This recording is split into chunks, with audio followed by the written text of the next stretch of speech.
আজকের কবিতা ডুবলো ছাত্র সমাজ।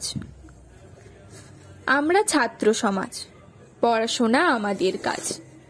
ব্যাগ কাঁধে যাই স্কুলে, সকালবেলা বাবা মা ঘুম থেকে দেন তুলে। যাদের হাতে থাকে চক ডাস্টার, তাদের বলি আমরা মাস্টার।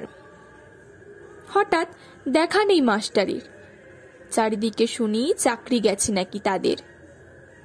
কেউ বলছে চাকরি গেছে, বেশ হয়েছে এবার। শুনছি সংখ্যাটা নাকি 26,000। কেউ দিয়েছে সাদা খাতা জমা, কেউ দিয়েছে টাকা, তাই তো স্কুলের চেয়ারগুলি হয়েছে সব ফাঁকা। আমরা কি দোষ করেছি পড়তে এসে স্কুলে?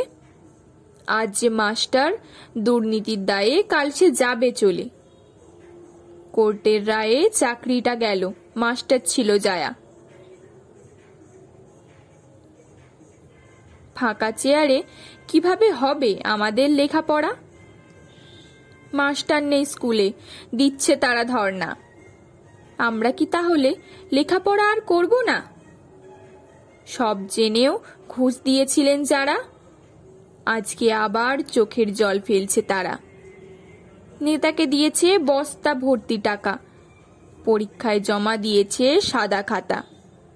শিক্ষক রূপে হয়েছিল হাজির, বিধির বিধানে চাকরি হারিয়ে গড়েছে তারা অনন্য নজির। আমরা ছাত্র হয়ে দেখছি সব কিছু, আমরাও বুঝি যোগ্য অযোগ্য, তবুও করে থাকি মাথা নিচু। ছাত্রদের সাথে করেছে এতদিন প্রতারণা, শিক্ষক হিসেবে ছাত্রদের মন জয় করেছে কয়েকজনা।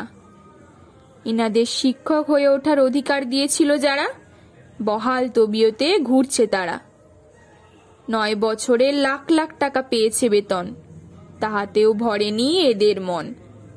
ব্যাংক থেকে লম্বা লোন নিয়ে মা বাবাকে ছেড়ে থাকছে অট্টালিকায় গিয়ে। সুন্দরী বউ পেয়েছে দেখিয়ে চাকরি, মাস্টার জামাই পেতে শ্বশুর হয়তো করেছে জায়গা বিক্রি।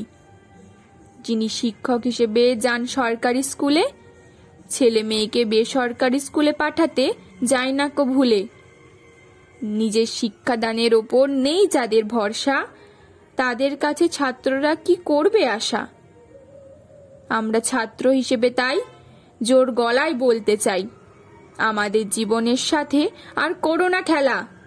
এভাবেই চাকরি গেলে বুঝবে তখন ঠেলা। সুদ সহ ফেরত দিতে হবে টাকা, স্ত্রীর গয়না সহ পৈতৃক সম্পত্তি হবে ফাঁকা। নেতা মন্ত্রী থেকে সরকার, এই ছিল কি মোদের দরকার? বঞ্চিতরা আজও বসে গান্ধী মূর্তির পাদদেশে, পাশ কাটিয়ে যাচ্ছিল এরা মুচকি হেসে। যারা সেদিন কৌশলে যোগ্যদের চাকরি করেছিল হরণ, পুলিশের লাথি খাওয়া থাকবে তাদের চিরদিন স্মরণ। সহানুভূতি দেখাতে হলে দেখাও যারা আজও বঞ্চিত, তারাই তো সরকার আর চাকরি হারার দ্বারা হয়েছে শোষিত। সংবাদ মাধ্যম দেখাচ্ছে চাকরি হারাদের কষ্টের কথা। শোনো বলি জনগণ, এসব দেখে পাওয়া উচিত কি ব্যথা? চুরি, দুর্নীতি, গড় হাজিরা, দেরিতে আসা হয়েছিল অভ্যাস। অনেকদিন আগেই তাই চাকরি হারানোর পেয়েছিল আভাস। গায়ের জোরে কোর্টে গিয়ে করছিল চাকরি, শেষমেশ কোর্টই বলল চাকরি হয়েছিল বিক্রি। আমাদের জীবনের 9টি বছর করেছে এরা শেষ, তাই তো বলছে সবাই যা হয়েছে ভালো হয়েছে বেশ। যারা করলো সমগ্র শিক্ষক সমাজের বদনাম, ফিরিয়ে দিতে পারবে কি তারা শিক্ষক সমাজের হারানো সম্মান? কেউ পেয়েছিল চাকরি, কেউ পেয়েছিল টাকা, আমরা কি পেয়েছি? পাইনি হিসেব ভেবে একা একা।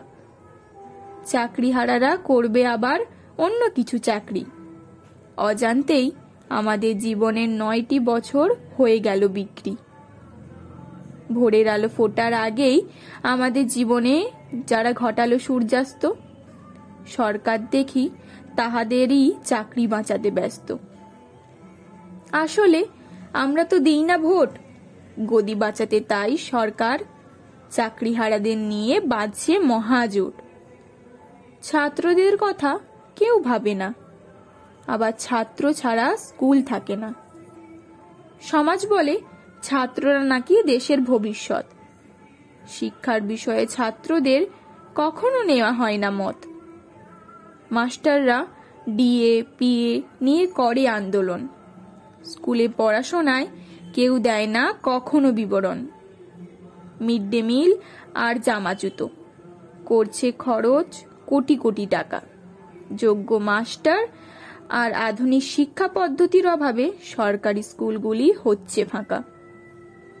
কারণ ছাড়াই ছুটি পড়ে সরকারি স্কুল। মানুষ তাই সন্তানদের সরকারি স্কুলে পাঠিয়ে করে না কো ভুল। আর কি বলবো সত্য কথা, বললে পরে অনেকেই পাবে ব্যথা। চারিদিকে এখন একটাই খবর, চাকরিহারারা খুঁড়েছে নিজেদের কবর। টাকা দিয়ে কিনেছিল যারা শিক্ষকতা নামক কাজ, কে ঠিক কে ভুল জানি না, ডুবল কেবল ছাত্র সমাজ। ধন্যবাদ। ভালো থাকবেন, ভালো রাখবেন।